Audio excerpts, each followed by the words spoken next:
వేదికల మీద కూడా ఈవెన్ దిల్ రాజు గారు కూడా ప్రకటించారు. 5 పాటలకి నేను 75 కోట్ల రూపాయలు ఖర్చు పెట్టి తీశాము, భారీ బడ్జెట్ సినిమా అది ఇది అన్నారు. అలానే భారీ కలెక్షన్స్ అనౌన్స్ చేస్తున్నారు. మైత్రి మూవీ మేకర్స్ వాళ్ళు కూడా దాదాపు 1900 కోట్ల రూపాయలు వసూళ్లు సాధించామని చాలా గర్వంగా ప్రకటించారు. సో ఇలాంటప్పుడు అసలు వాస్తవంగా ఇది ఎంతవరకు వాస్తవంగా ఈ లెక్కలన్నీ వీళ్ళు కరెక్ట్గా చూపిస్తున్నారా, వీటికి సంబంధించినవి ట్యాక్సులన్నీ కూడా ప్రభుత్వానికి కరెక్ట్గా వస్తున్నాయా, అడ్వాన్స్ ట్యాక్స్ పేమెంట్లు కూడా దాని ప్రకారం వచ్చినాయా లేదా అని మనకు ఐటీ డిపార్ట్మెంట్ వాళ్ళు కూడా ఏంటంటే వీటికి సంబంధించి బ్యాక్ ఎండ్ వీళ్ళ మీద ఒక నిఘా లాంటిది పెట్టుకొని ఒక వారం 10 రోజులు ఎక్సైజ్ చేసిన తర్వాతే వీళ్ళ మీద ఈ రైట్స్ చేయడం జరిగింది. ఇవి సహజంగా ఏంటంటే వాళ్ళకున్న సందేహాలని నివృత్తి చేసుకుంటారండి. రైట్స్ అనేవి ఏంటంటే కేవలం ఒకళ్ళ మీద ఏదో అంటే గవర్నమెంట్కి వ్యతిరేకంగా ఉన్నారో లేకపోతే మొన్న ఏదో ఒక ఇష్యూ జరిగింది కాబట్టి దానికోసం రైట్స్ చేయమంటే చేసేది కాదండి. ఇది ఇన్కమ్ ట్యాక్స్ డిపార్ట్మెంట్ రైట్స్ అనేది it's a total different story. ఇది కేవలం ఏంటంటే ఇక్కడ భారీ బడ్జెట్ సినిమాలు అన్నారు, కలెక్షన్స్ కూడా బహిరంగంగా వాళ్ళు ప్రకటిస్తున్నారు.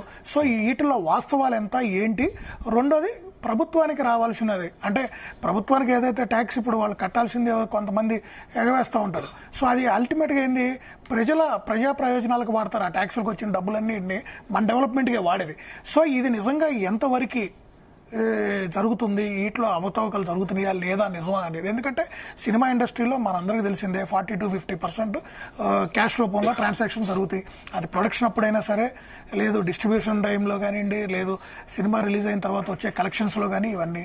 ఈరోజు మనం చూస్తే వీళ్ళు ప్రకటిస్తున్న కలెక్షన్స్లో కూడా చాలా ఫేక్లు ఉన్నాయి. రీసెంట్గా కొంతమంది నిర్మాతలు కూడా ఒప్పుకున్నారు, మేము అభిమానుల కోసం కానివ్వండి, హీరోల యొక్క మార్కెట్ని దృష్టిలో పెట్టి కానివ్వండి, ఇలాంటి కొన్ని మేము ఇష్టం ఉన్నా లేకపోయినా కొన్ని చేయాల్సింది వస్తుందని వీళ్ళు బహిరంగంగా వీళ్ళు చెప్పారు. ఇప్పుడు ఈవెన్ వీళ్ళు పెట్టిన ఖర్చులు కానివ్వండి, వీళ్ళ ఆదాయాలు కానివ్వండి, ప్రతిదీ కూడా వాళ్ళు చెప్పిన దాన్ని బేస్ చేసుకునే ఈ రోజు ఈ రైట్స్ అనేవి కానీ ఇలాంటి జరిగినాయి. కానీ ఇదేదో ఒకళ్ళు చెప్తే ఒక దురుద్దేశంతోనో లేకపోతే ఒకళ్ళు ఇచ్చిన కంప్లైంట్ని బేస్ చేసుకొని స్పెషల్గా అంటే కావాలని వాంటెడ్గా చేసింది అయితే కాదు.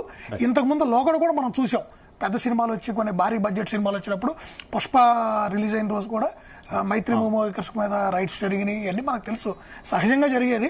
కాకపోతే ఈ రోజు ఏంటంటే దిల్ రాజు గారు కూడా ఒక పదం వాడారు వాళ్ళ మధ్యాహ్నం, టాలీవుడ్ ఇండస్ట్రీ కాదు అని. ఎందుకంటే అక్కడ మనం ఒకటి ఆలోచించాలి, అన్ని కెమెరాలు అన్ని ఛానల్స్ వాళ్ళు వెళ్ళిపోయి దిల్ రాజు గారి ఇంటి ముందు ఉన్నప్పుడు ఆయన దానికి కొంత డైవర్షన్ కోసం కూడా ఆ పదం వాడవచ్చు. వాస్తవంగా వాళ్ళు జరుగుతుంది ఎక్కడంటే ఈ పుష్ప 2 సంబంధించిన నిర్మాతలు ఎవరైతే దాంట్లో పెట్టుబడిదారులు, సుకుమార్ గారు డైరెక్టర్ సుకుమార్ గారు కూడా దాంట్లో ఒక పార్ట్నర్ లాంటి వారు. సో వాళ్ళ మీద జరుగుతున్నాయి దాళ్ళు. అలానే దిల్ రాజు గారు, శిరీష్ గారు ఆ సినిమాకి సంబంధించి ఎవరైతే ఇన్వాల్వ్ అయి ఉన్నారో క్లోజ్ అసోసియేట్స్, వాళ్ళకి ఫైనాన్స్ ఇచ్చిన వాళ్ళు, సో మ్యాంగో రామ్ గారు కానివ్వండి, ఇట్లా వీటికి సంబంధించిన కార్యాలయాలు, వాళ్ళ ఇళ్ళు, వాటిలో రైట్స్ జరుగుతున్నాయి. అంతే తప్పితే ఇది ప్రత్యేకించి అయితే కాదు. దాసరి విజ్ఞాన్ గారు, మీ ఒపీనియన్ ఏంటి? అన్న ఎన్టీఆర్ గారి దగ్గర నుంచి ఇప్పటివరకు కూడా ఇండస్ట్రీలో ఐటీ దాడులు ఎప్పుడు జరుగుతూనే ఉన్నాయి. కానీ ఇప్పుడైనా ఒకటే చర్చ, ఉన్న ప్రభుత్వాలు టార్గెట్ చేస్తున్నాయి. ఈ రకమైనటువంటి చర్చ దిశగానే వీటిని తీసుకెళ్తున్నటువంటి సిచ్యువేషన్. ఇప్పుడు జరుగుతున్నటువంటి రైట్స్ కి సంబంధించి మీ ఒపీనియన్? ప్రభుత్వాలు కావాలని ఎందుకు టార్గెట్ చేస్తాయండి? ఇప్పుడు ఏ వ్యాపారం అయినా సరే ఈ రోజు నా గల్లపెట్లో ఇంత వచ్చాయని ఎవడైనా చెప్పుకుంటాడా? ఎవ్వరూ చెప్పుకోరు. కేవలం మన సినిమా ఇండస్ట్రీలోనే కలెక్షన్స్ ఇది ఒక ఫ్యాషన్ అయిపోయింది. చాలా అసలు ఎప్పుడు స్టార్ట్ అయిందో తెలియదు. ఈ మధ్య కాలంలో కలెక్షన్సే. ఇంతకుముందు మనం అందరం 100 రోజులు, 200 రోజులు, 170 రోజులు ఇవే మాట్లాడుకునే వాళ్ళు.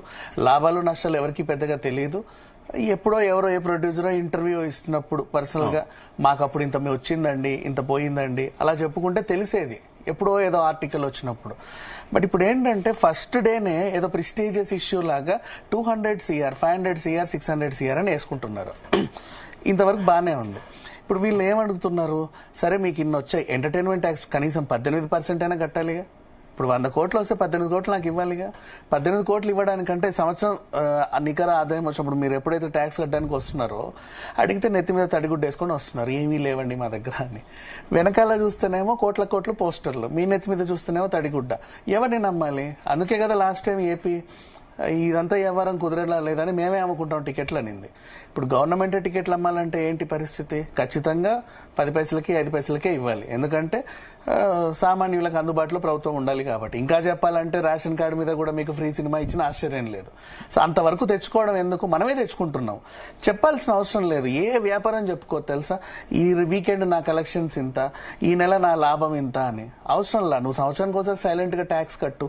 ఇన్ కేస్ నువ్వు ట్యాక్స్ కట్టకపోతే, సరిగ్గా లేకపోతే ఏమైనా వాళ్ళు వెరిఫై చేస్తారు.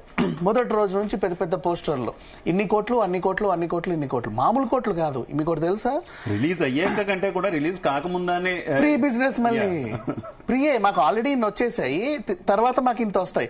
శాటిలైట్ కి ఇంత అమ్మాము, దీనికి ఇంత అమ్మాము, ఈ రైట్లంతా ఓటీటీ రైట్లు ఇంత, మాకు ఇన్ని కోట్లు వచ్చాయి. సరే మరి నా ఎంటర్టైన్మెంట్ ట్యాక్స్ ఏది అంటే లేదండి ఫ్లాప్ అయింది. అట్లెట్లా ఫ్లాప్ అవుతుంది? మీరు ఇంత చెప్పారు కదా, రికార్డెడ్ ఎవిడెన్స్ ఉన్నాయి, మీ బ్యానర్ నుంచే వస్తున్నాయి. మరి ఎందుకు అంటే లేదండి అంటే అదేం లేదు, గొప్పల కోసం తిప్పలు ఎందుకు? కోరి తెచ్చుకున్న కష్టాలే కదా. ఎవరూ చెప్పరు నా ఆదాయం ఇంత అని. ఇప్పుడు ఫర్ ఎగ్జాంపుల్ పెద్ద పెద్ద సంస్థలు చూసుకుందాం. అంతెందుకు, సింగరేణి సంస్థ మన తెలంగాణలో ఉంది, మహారాష్ట్ర నుంచి మొదలు పెడితే ఇక్కడ ఖమ్మం దాకా ఉంది. సంవత్సరానికి వాళ్ళ ఆదాయం చెప్పుకుంటారు. ఈ సంవత్సరం మాకు 300 కోట్లు వచ్చాయండి ఆదాయం, ఈ సంవత్సరం మాకు 200 కోట్ల లాభం వచ్చింది. సంవత్సరం అంతా అది ఏ కంపెనీ యూజువల్లీ చెప్పేది, సంవత్సరం అంతా కదా. నువ్వు ఓవర్ నైట్ 24 గంటలకే 300 కోట్లు 400 కోట్లు క్లెయిమ్ చేసేస్తున్నావు. అంటే ఇప్పుడు చూడు, ఒక సంవత్సరానికి 100 సినిమాలు రిలీజ్ అయితే కనీసం ఒక 50 సినిమాలు హిట్ అయ్యి 50 సినిమాలు ఫ్లాప్ అయినా కనీసం 50 సినిమాలు అయినా సరే ఒక్కొక్కటి 200 కోట్లు 300 కోట్లు 400 కోట్లు పెడితే సినీ పరిశ్రమ నుంచి 1,00,000 కోట్లు వస్తుంది ఆదాయం. మరి 1,00,000 కోట్ల ఆదాయం వచ్చినప్పుడు ట్యాక్స్ ఎంత రావాలి? అన్ని కోట్లు రావాలి. మరి ఏవి అంటే లేవు. కాబట్టి వీళ్ళు ఇలా రైట్స్ చేస్తున్నారు. వీళ్ళకి హక్కు ఉంటుంది, ఎప్పుడైనా చేయొచ్చు. అంటే నువ్వు క్లెయిమ్ చేసావు కాబట్టి అది సక్రమంగా వచ్చిందా అక్రమంగా వచ్చిందా అని అడగడానికి చేస్తారు అంతే. అంతేగాని మీద పగో ప్రతీకారమో ఇంకేం దురుద్దేశాలు అయితే ఉండవు. రాహుల్ అయ్యర్ గారు మీరేం చెప్తారు? యాజ్ ఏ ప్రొడ్యూసర్ గా మీకు ఏమనిపిస్తుంది? ఇండస్ట్రీలో నిజంగా ఈ అనౌన్స్ చేస్తున్నటువంటి ఈ లెక్కలన్నీ కూడా నిజమేనా? ఈ సినిమాకి ఇంత కలెక్షన్ వచ్చింది, ఆ సినిమాకి అంత కలెక్షన్ వచ్చింది, నెక్స్ట్ సినిమా ఇలా బీట్ చేయాలి అలా బీట్ చేయాలి, లేదంటే ఫ్యాన్స్ వార్ కి సంబంధించి వాళ్ళ మధ్య వార్ పెట్టడానికేనా? ఈ పర్టికులర్ ఇష్యూ గురించి మనం మాట్లాడుకుంటే అంటే దిల్ రాజు గారు కావాలని దొంగ లెక్కలు చూపించారా అంటే ఆ పేరు ఇప్పుడు బయటకు వచ్చి ఆయన మీదనే మొదటి ఇంటి సోదాలు జరిగాయి అంటే కావాలనే చూపించారా అంటే కావాలని చూపించడానికి ఇన్నేళ్లలో ఇన్ని సినిమాలు హిట్ అయినా ఇప్పుడు ఫ్యామిలీ స్టార్ ఫ్లాప్ అయింది కదా, దానికి ఇన్ని కోట్లు పెట్టామని చెప్పారు. ఆయన ఎక్కడ ఇవ్వాలని పబ్లిసిటీ ప్రమోషన్స్ ఆ సినిమాకి ఇచ్చారు. అప్పుడెందుకు బయటకు వచ్చి దొంగ లెక్కలు చూపించలేదు? ఇప్పుడే కావాలని చూపించడానికి సరే వేరే సినిమాతో పోల్చుకొని దానికి ఎక్కువ వచ్చి ఇక్కడ దొంగ లెక్కలు చూపించుకోవాల్సిన అవసరమే లేదు. వరల్డ్ వైడ్ సినిమా రిలీజ్ చేసినప్పుడు ఒక గ్లోబల్ స్టార్కి ప్రతి ఒక్క సినిమా థియేటర్లో ఆయన బుక్ చేసుకుంటారు కదా, శాటిలైట్స్ కొనుక్కుంటారు కదా, ఎందుకు ఇంత రాకూడదు అనేది. ఇప్పుడు ఇన్కమ్ ట్యాక్స్ రైట్స్ చేస్తున్నారు అంటే వాళ్ళకి ఎక్కడి నుంచి ఈ డబ్బు వస్తుంది, మీరు ఎక్కడ ఇన్వెస్ట్ చేస్తున్నారు అనేది ఇట్స్ అ గవర్నమెంట్ రూల్. దానికి సినిమాకి రాజకీయానికి పొంతన పెట్టద్దు అనేది నా వాదన. ఎందుకంటే దీనివల్ల ప్రొడ్యూసర్స్ అందరూ ఇబ్బందుల్లో పడతారు. ఒక్కతను కావాలని చూపించాడు అని మనం రాంగ్ స్టేట్మెంట్ ఇస్తుంటే ప్రతి ఒక్కరికి ఇది ఎఫెక్ట్ అవుతుంది. ఎందుకంటే